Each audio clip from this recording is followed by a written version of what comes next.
জানি আমি অনেক লেট, ইয়েস প্রচুর লেট। সো অবশ্যই আমাকে ক্ষমা করবেন।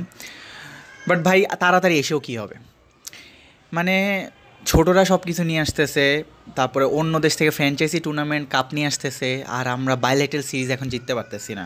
তা ওয়েস্ট ইন্ডিজের সাথে আমাদের ওডিআই রেকর্ডটা আসলে পাস্ট কিছু বছরে খুবই ভালো ছিল। বাট ভাই কালকে যে লেভেলের মাইর হয়েছে, যেভাবে আমাদের প্যান খোলা হয়েছে, ইটস টোটালি শকড। মানে আমি ওডিআইতে এরকম এক্সপেক্ট করি নাই, তাও আবার প্রথম ইনিংস দেখার পর। বাট এখানে কথা কিছু বিষয় আছে, ইনডেপথ রিভিউতে আমি যাবই না, কারণ ইনডেপথের এরকম আলোচনা করা বা সেরকম আলোচনা করার মধ্যে কিছু নাই।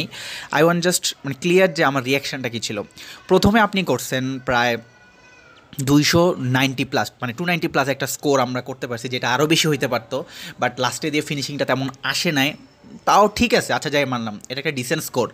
ভাই ডিফেন্ড করতে হবে, ওইটা একটা ব্যাটিং পিচ, এই কথাটা কেউ বলে নাই তাদেরকে। এই কথাটা কেউ বলছে, মানে যারা অ্যানালাইসিসটার আছে, কেউ বলে না এটা ব্যাটিং পিচ। ভাই বলাররা কীভাবে বলিং করবে, প্রথম দিয়ে উইকেট নেওয়ার পরে ভাই মানে একদম মিডলে যখন হোল্ড করলো, দেন আর ভাই কামব্যাক করার টাইম হয় না। আর ভাই টি-20 লেভেলের খেলা খেলছে, যে 6গুলা মারছে, উফ উফ। ওয়েস্ট ইন্ডিজ, রাদারফোর্ড ভাই তার প্রথম সেঞ্চুরি আসছে বাংলাদেশে, সবাই বাংলাদেশি বিয়োগের প্রথম করে, এদিকে বাচ্চারা সব কিছু পারতেছে। মানে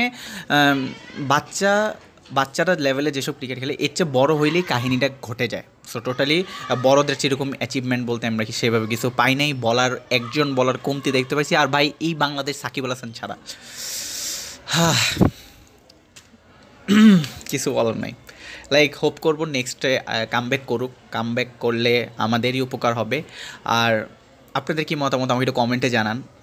আশা করতেছি নেক্সট কামব্যাক করবো। মেহেদী হাসান মিরাজও বলেছে যে বাংলাদেশ কামব্যাক করতে পারে, হোপফুলি দেখি কী হয়। ওডিআই বলে কথা। ভালো থাকুন, সুস্থ থাকুন, আমাদের সাথেই থাকুন।